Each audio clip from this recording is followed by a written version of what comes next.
Hello, here we are. Hello. Hola, Zach. How are you? Hola, Guy. I'm very well. Very excited for our first lesson today. Wonderful. I mean, the firsts are always, scary. Yeah, they definitely are. But, with you, I'm not feeling as scared today. Oh, thank you. Yes, you are in good hands.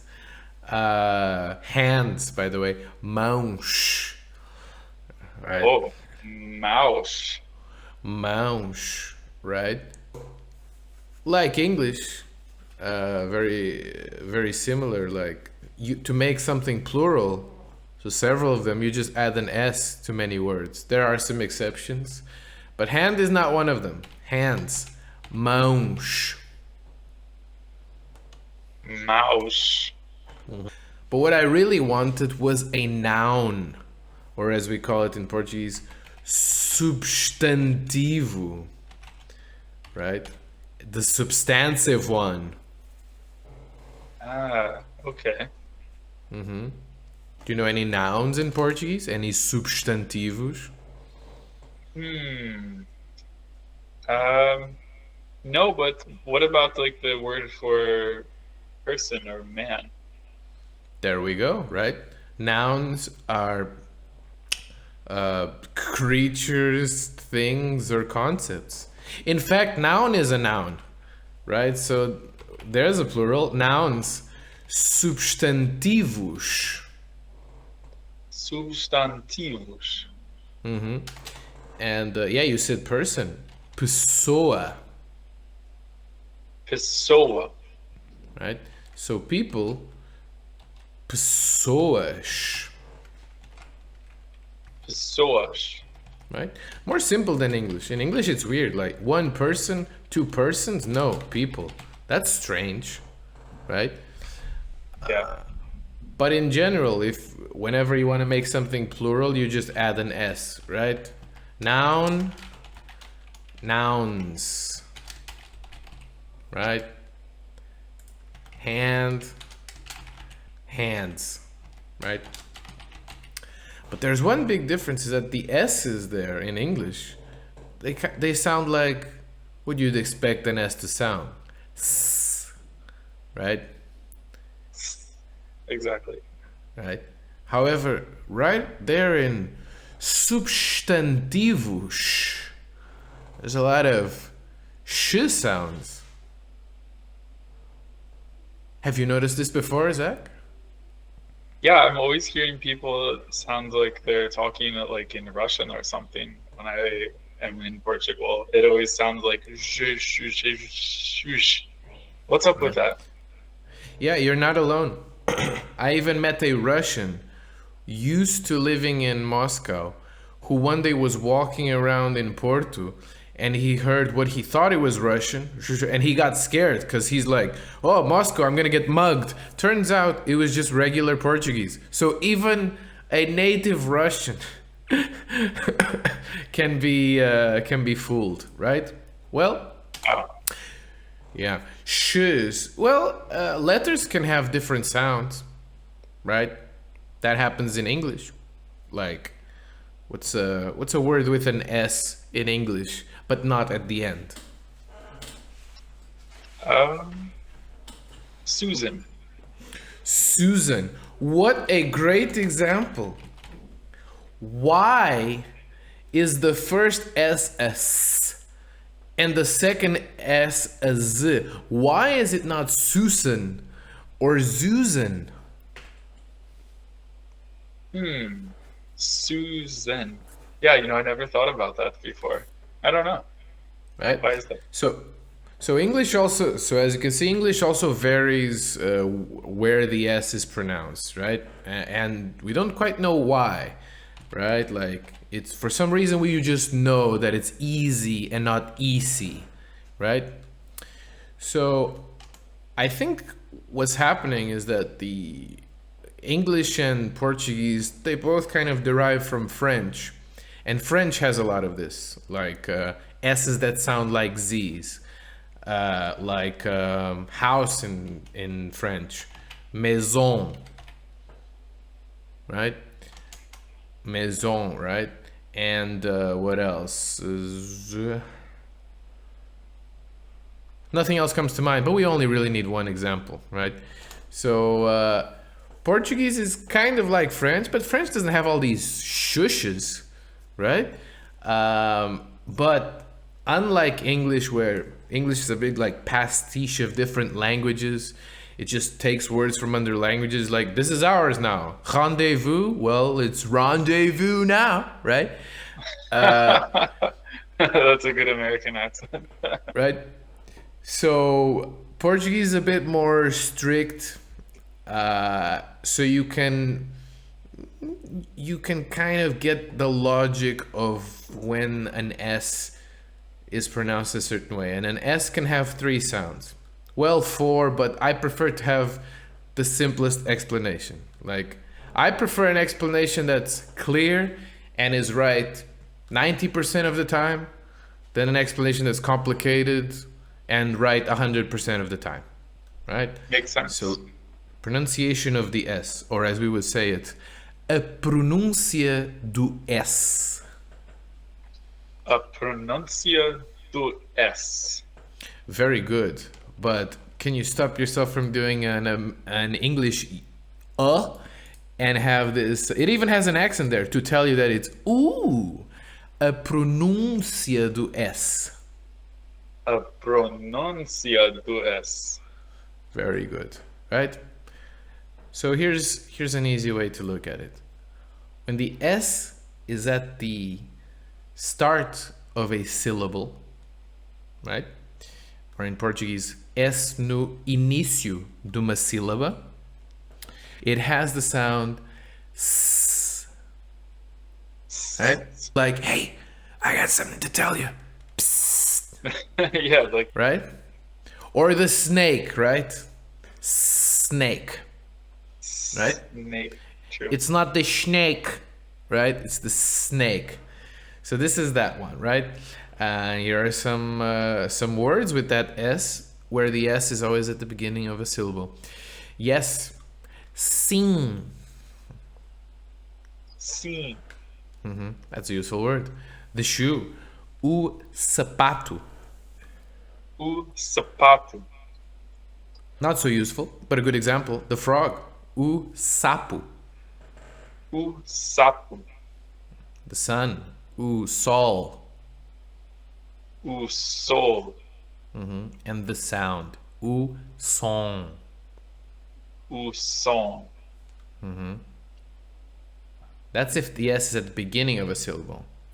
If it's at the end of the syllable, and that's what you're hearing in all these Portuguese words, it sounds like a sh. Now, yes, a shush, like if you're too loud at the library. Shh. Sh.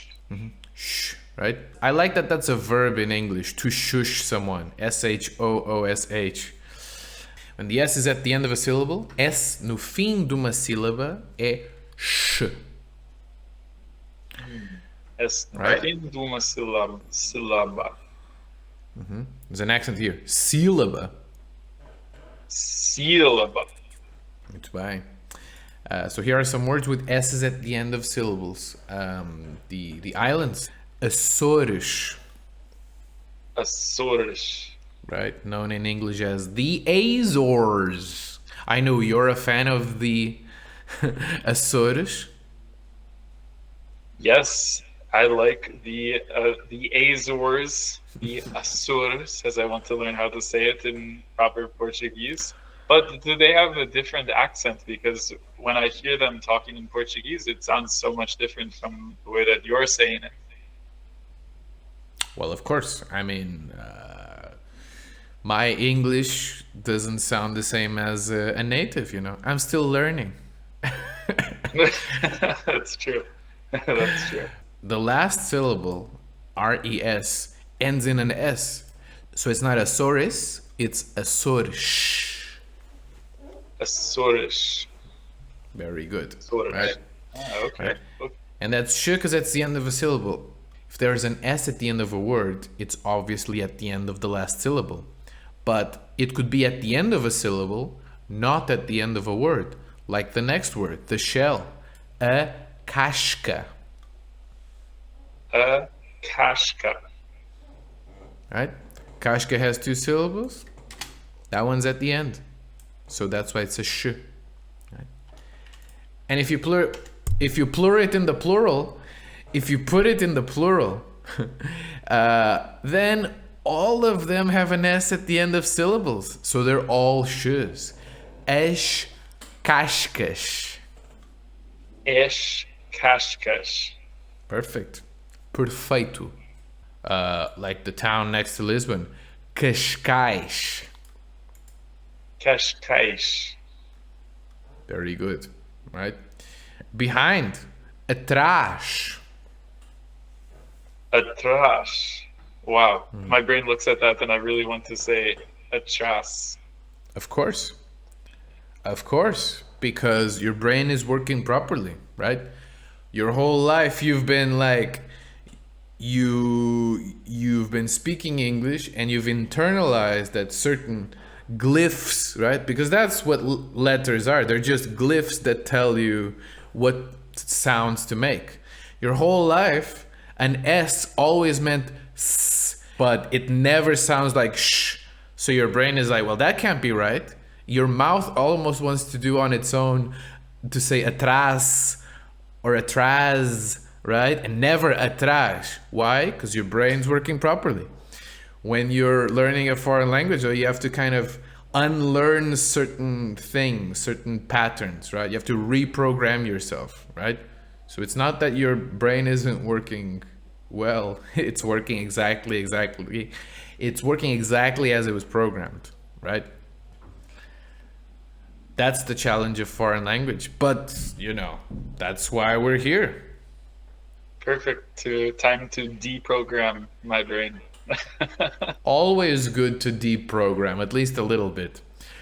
Not fully deprogram, or else it'd just be like... But, a little deprogramming, healthy. Very good. Pouco. Un pouco.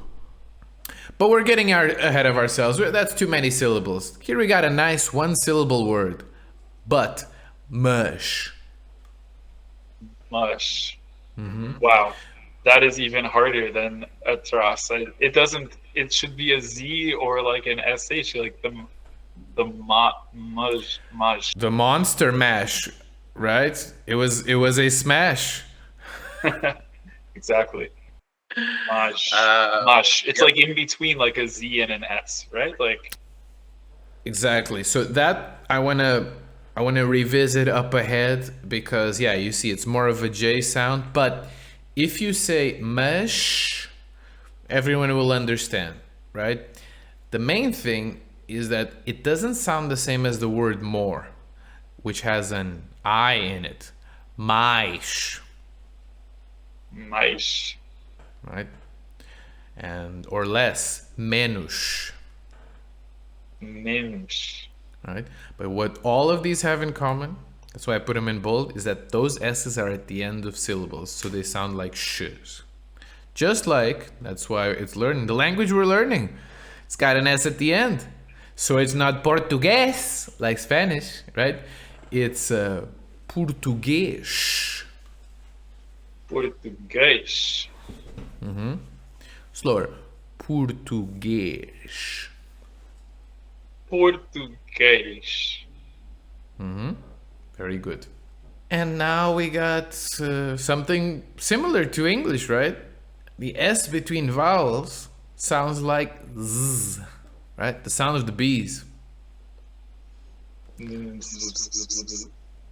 Exactly. S entre vogais.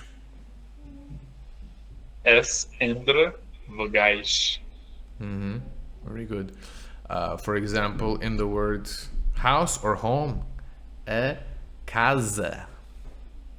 E casa.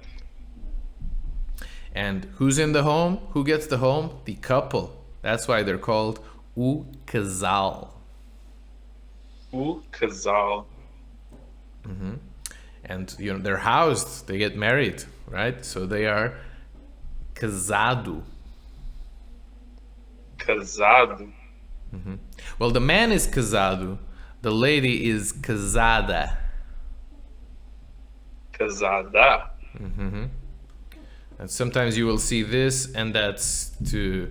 Because in English, these things aren't usually gendered, right? Married man and married woman, same word, married. But our adjectives, green, big, married, they tend to be gendered, right? So, whereas in English, this never happens. Or if it does, you put like, dear sir or madam, we put this so that if it's addressed to a man, it's like, oh, I should read this part, casado. And if it's addressed to a woman, it's like, oh, I should ignore this and just read this, casada. Right? Casada. Yep. Where does it happen? At the wedding. O casamento. O casamento. Very good. And now you tell me, Zaki boy, how to say to use in Portuguese. Usar. No. Oh. The S is between vowels. Usar. Usar. Usar. Okay. Yeah. Usar. Like a casa. Usar. Right? When an S is between vowels, any vowels, A, E, I, O, U, it's Z. But you know what's really interesting? In English, it's the same. And even though I said use, when you looked at the Portuguese, you still said usar. Isn't that funny? Use in English was read as a Z. Huh. Usar. Use. Yeah. Not use. That's the noun. It's no use, right? Spelled the same way, confusing, right? But the verb is use. And yet, same thing as before, because you're used to the S sounding like S, your brain, works automatically like it must be usar, but now it's not, because the S it's between vowels, and an S between vowels sounds like Z. So how to say to use in Portuguese? To use. Usar. Right? See, even after I tell you, your mouth is like, right? No, brain. No, it's reprogramming time, right? Please stop it. You need to stop. Give me a break. Right? Usar. Yes. One more time. Usar. Usar. Perfect. Usar. Now, the weird thing about this is even if the vowels between the S's are between words, it still happens. It's no big deal if you forget this rule in the beginning. It's just too much information. You could say mais ou menos. Mais ou menos. But Portuguese people will tell you mais ou menos. Mais ou menos. Yeah. Because, like in English, no one's going to say more or less. They're going to say more or less. Right? Same thing happening. One long word. Yeah. And in a way, this also happens in English. Like, the plural of car is cars, right? But when you say cars and something else, that S becomes a Z. Cars and stuff. Doesn't it? True, cars and things. I have a lot of cars. There's a lot of cars on the street. Cars on the street. Right? Why is it happening there? The same reason. On has a vowel. Somehow it's easier to say Carson than Cars on, right? Johnny Carson, That's true. Right? That's because, we're human beings. We all have the same mouths, right? We're the same species. So some things are always going to be easier. And next we have, the Azores, as we said before, well, just like in English, we don't just call them Açores, they are the Azores. People usually do this for islands, right? The Caribbean. Now, the plural word for the is os. But now that S is between the O and the A from Açores, so it becomes os Açores. Os Açores.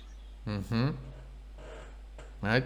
Because even if it's in different words. Os guis would be sh, but with the E, it's os Açores. Exactly. Like the noun, o substantivo, the nouns, os substantivos. O substantivo, os substantivos.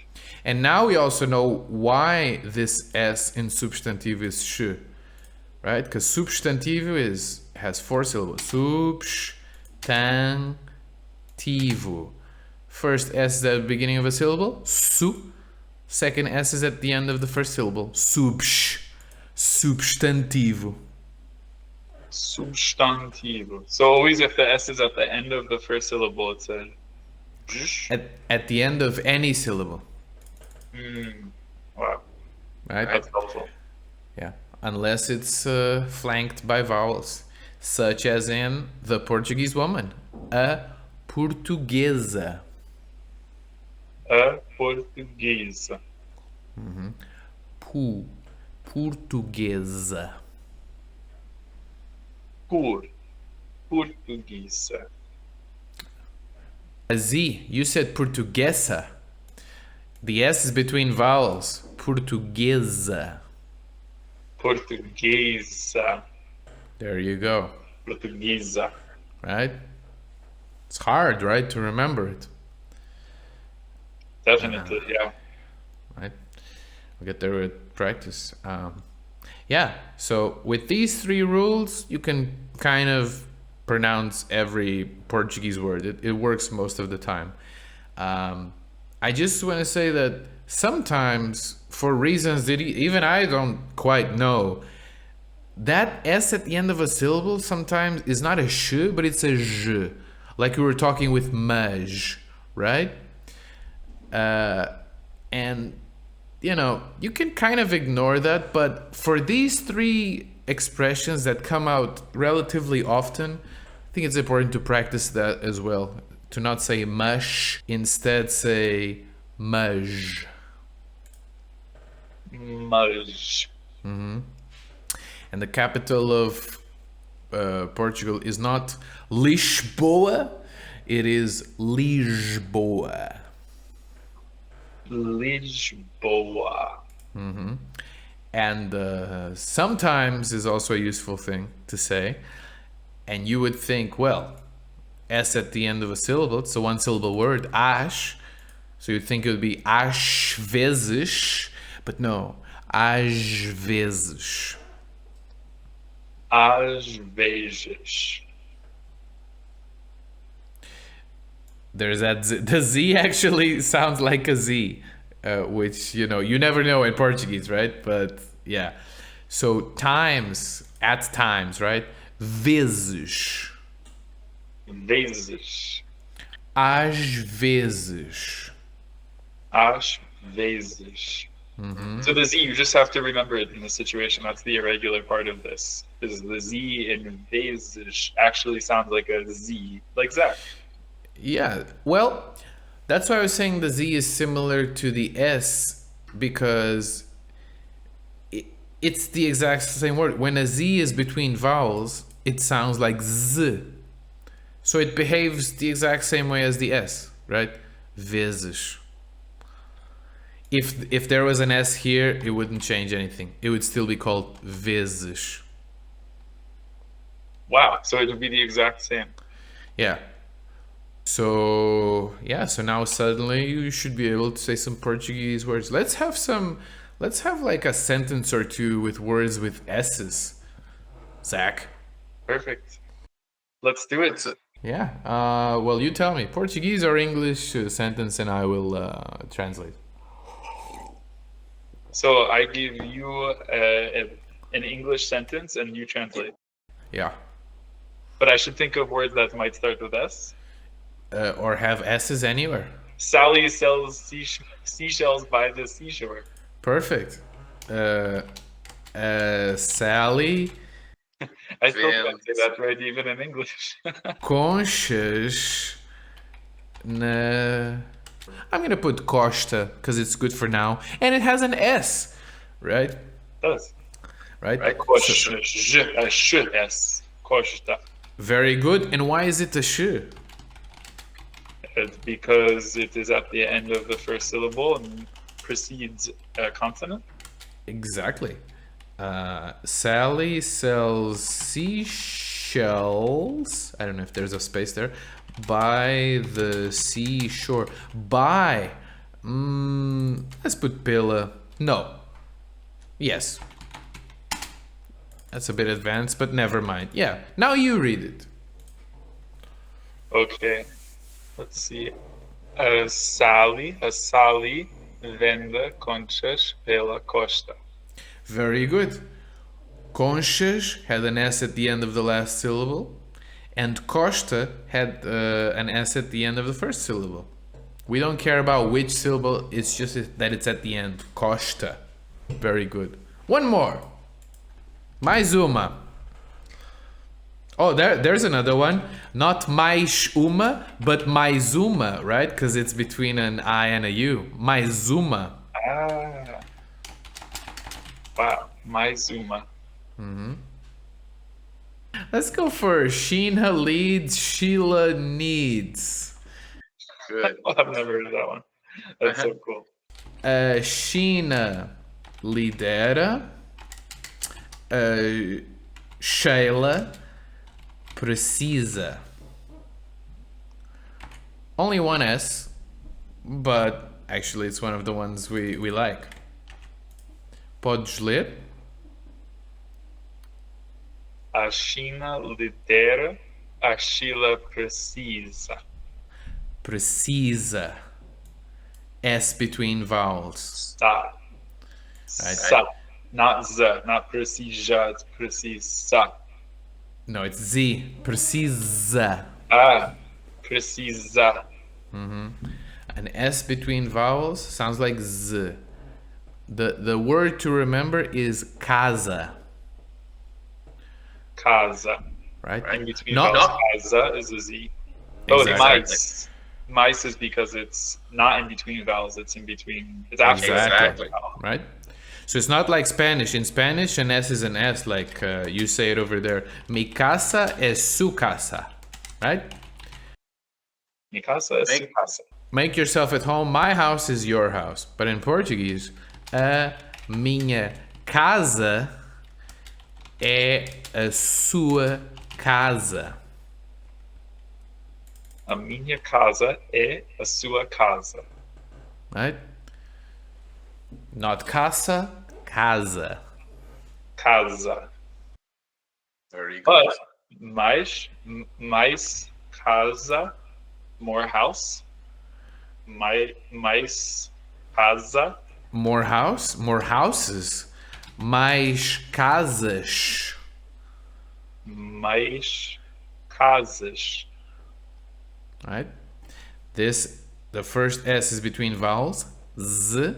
The second is at the end of a syllable. Mais casas. Mais casas. But with the mice, as the S on the end of mice, is it s or sh? Is it at the end of a syllable, beginning of a syllable, or between vowels? Well, it would be at the end of mais, and it's after a vowel but between a consonant, so it would be the s, right? Sh. Sh. S at the end of a syllable. Sh. Perfect. Right. I need to study these. Yeah, definitely. Yeah. So this is with these three rules, you can basically pronounce everything. But yeah, it's hard. You have to practice it and kind of like commit them to memory, because your brain's always gonna be like mice, right? No, right? But not mice. Mais. Mais. S at the end of a syllable. It's a one-syllable word. Mais. Right? Mais. Great. All right. Well, I think that's enough for this time. That's how to pronounce the S. Clearly, we need some work. How would you practice this, Zach? Well, I remember from when I was younger and learning language, you need to find people to speak it with. So, I will research some ways that I can find some people to practice Portuguese with. It's hard not in Portugal, so maybe there's some way I can connect with people online. So I will look into that. And other than that, it's listening and probably repeating. So if there's a way that I know you have some YouTube videos that are online. I like YouTube, so I can go look at those, and then I can hear you talking, and I can try to repeat, that self. So something like that. And then you would just go to Google Translate, for example, and write, for example, like you put the language Portuguese. Whoops. Portuguese of Portugal. And you write a word like, casa, right? And then, you say and guess how it's said, and then you can press this button to check if you're right. You're like, casa, right? So, yeah, here the Google Translate text to speech. It's pretty, it's working pretty well nowadays. Yeah. Nice. Good, I'll try that. Thank you. Alrighty. De nada. Right. Very good. Well, that's it for today. I mean, I'll see you for another lesson another day, Zach. Will you come back? Oh man, I definitely will. What can I say? You've got me wanting more Guy. Yes, come into the world of Portuguese. I don't know what to say now. All right. Well, I'll see you next time. Até a próxima. Okay. How do you say see you next time? Até a próxima. Perfect. Até a próxima. Very good. Ciao, ciao.